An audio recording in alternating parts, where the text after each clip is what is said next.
Nilagay naman namin doon sa aming opposition kung ano yung mga relevant laws on that really fortified our position on why the request should not be given due course. But nonetheless, syempre, nasa hukom naman talaga kung anong desisyon.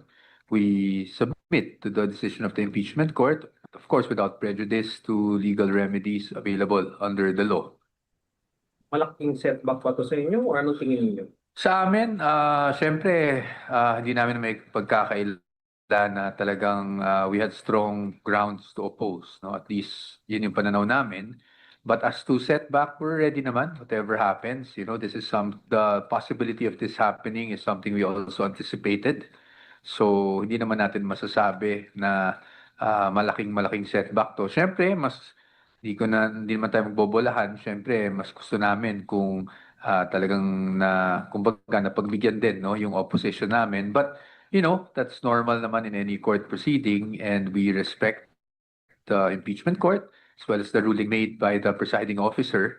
So tayo, we just submit to the ruling of the court, but again, without prejudice, syempre, sa mga remedies that are available. Attorney, speaking of remedies, what are the possible legal remedies that you may take? Saan niyo po ito kukunin? At ano po yung possible next actions? Well, to be perfectly clear, we're not even sure if a motion for reconsideration is something that we're allowed to do. That's parang wala yan sa rules nung huli naming tiningnan. Of course, there's always the possibility of going up because, as I mentioned earlier, everything is subject to judicial review depending on the circumstances available. But we have not made that decision yet. So gusto ko lang i-clarify yon na this is something that we have to discuss as a team and also, of course, in consultation with our client, the respondent, no, Vice President.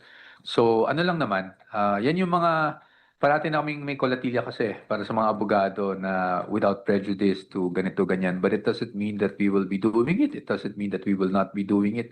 But this is something we'll have to discuss amongst ourselves.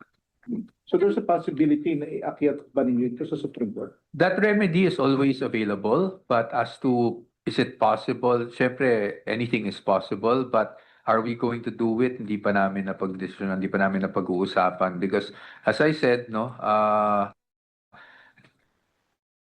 hindi naman namin din kumbaga diniscount yung possibility na mangyari talaga ito, considering it happened in previous impeachment trials. Although syempre ang posisyon natin is nung corona trial na parati nilang kino-compare, marami nang nangyari in between, no, from then till now. That's why we had our legal position on the matter. But as I've said, we anticipated that this might happen and we're ready nonetheless. The decision sa ruling po, attorney, yung Pikimong, and then the JTC Enterprise was denied po yung kanilang subpoena for that. So how do you take this? Is this somehow small win for the defense team? Well, our position really was that it wasn't particularly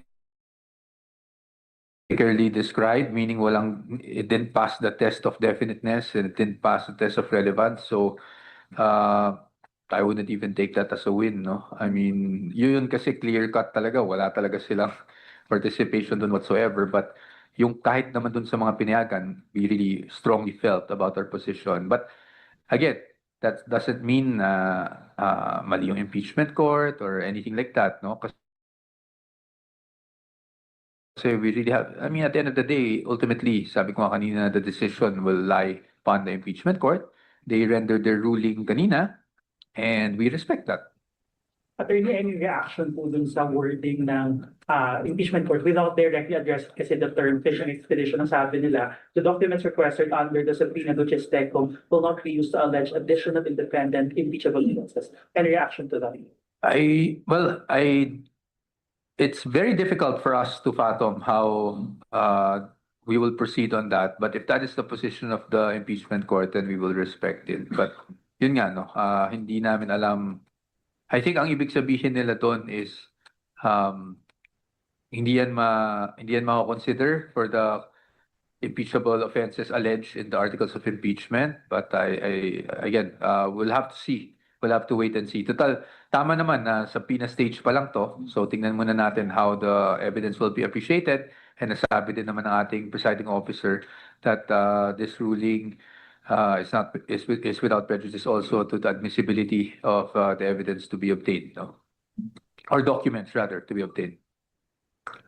Nakausap niyo na ho ba si Vice President at Hindi pa po. Secretary Mans? Hindi pa po, because as you saw, we just came from the session halls, so hindi pa po. That's why I said whatever happens in the next few days regarding this decision, at this point we fully submit and respect the decision of the impeachment court.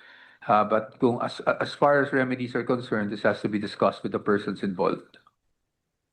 Attorney, generally, maraming nag-grant on the part of the prosecution. Yes. But may mga safeguards din naman, may mga caveat din naman na nilagay itong impeachment court with regard to the granted parts. Tinitingnan niyo po ba yun na small wins pa rin kahit pa paano? Those little safeguards na nilagay nila? Sa amin, to be honest, no? Yes, you could consider it small wins, but sa amin, we felt strongly talaga on why we felt that the requests were overbroad. So even if you were to say, even if you were to consider them as small wins, palagay ko at the end of the day, talagang on the substance, no, of what happened, I think it's something we really have to look into and see if we want to avail of remedies. Since subpoena pa lang to, yung pag-open nito sa impeachment court, pag-uusapan, magkakaroon din po ba ng oral args and you will continue to oppose na? Wala naman siguro mangyaring oral argument sa ngayon, no? I don't foresee that. Ang next step kasi dito, syempre, will be objections to certain documents being presented, diba? So, kasi nga, ang pinag-usapan pa lang natin ngayon is the issuance of a subpoena. Titingnan natin kung ano din yung sasagutin ng mga agencies that will have to comply. And then once mag-comply and these pieces of evidence or documents will be presented in court, of course, you can expect certain objections also.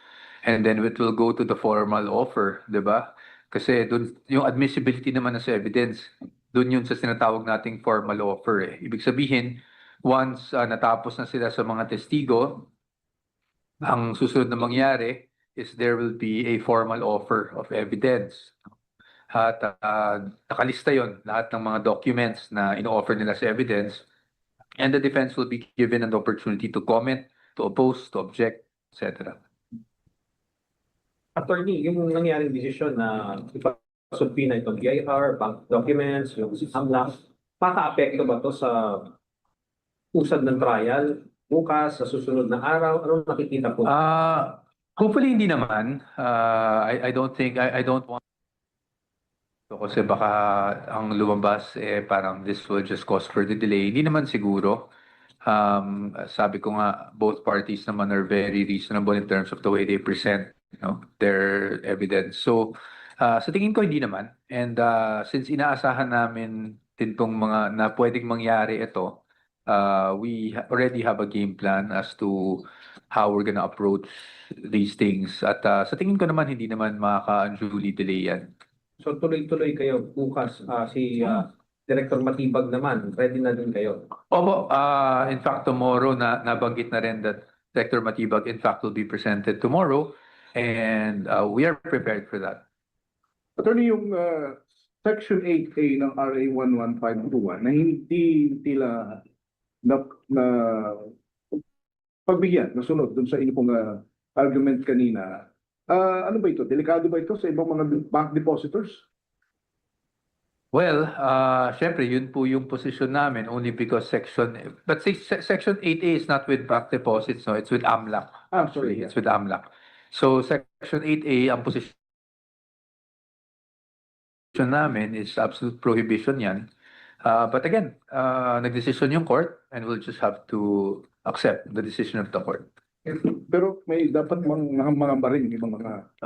Ayokong puntahan yung ganyan because it's a way of criticizing the order. So I hope you'd understand, sir. Hindi ko munang, I don't want to sensationalize the decision. No? That was the ruling of the court and we just have to respect it.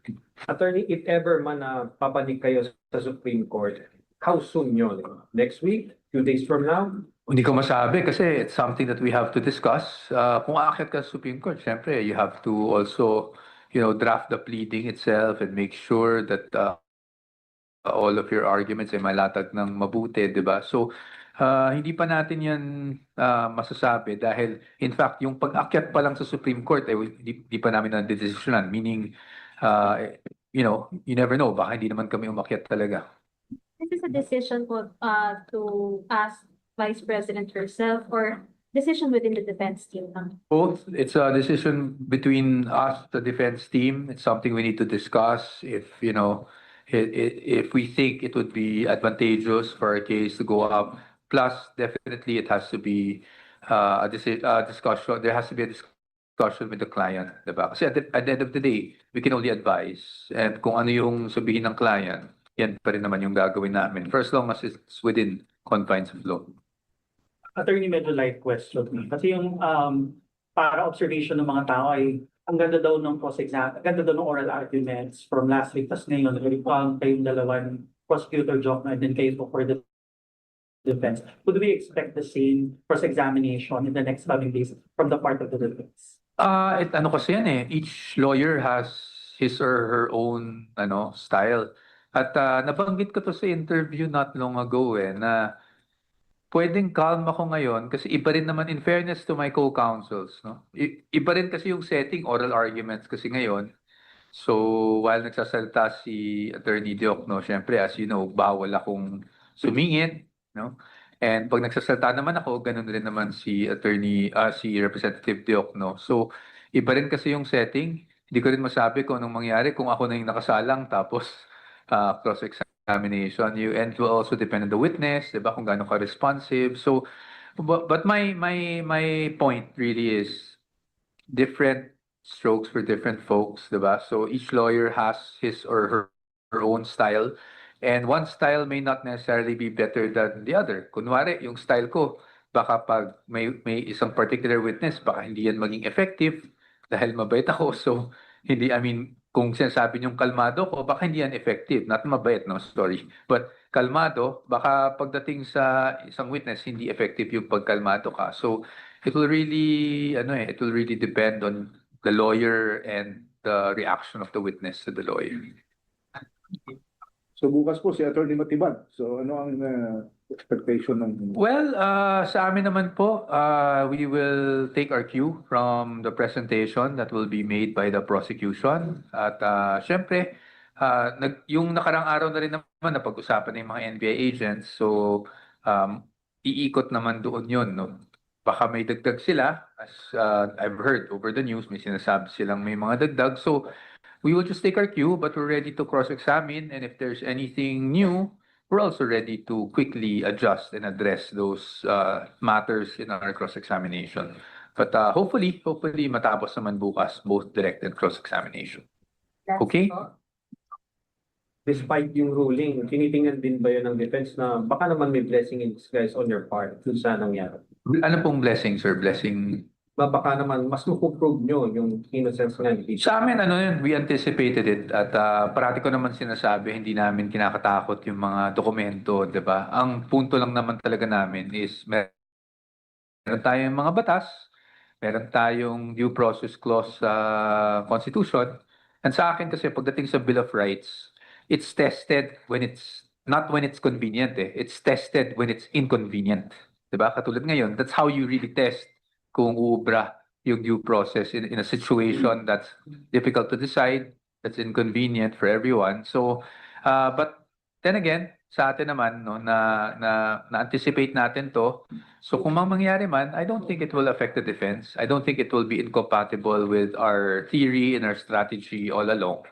So we're not so down about it. But of course, if sabi ko nga, may mga remedies under the law, we'll still ask the client kung gusto niya. Ang trabaho naman ng mga abogado is presenta lahat ng options sa aming kliyente. Okay? Thank you very much, everyone. We'll see you tomorrow. Maraming salamat po sa inyong pasensya. Thank you.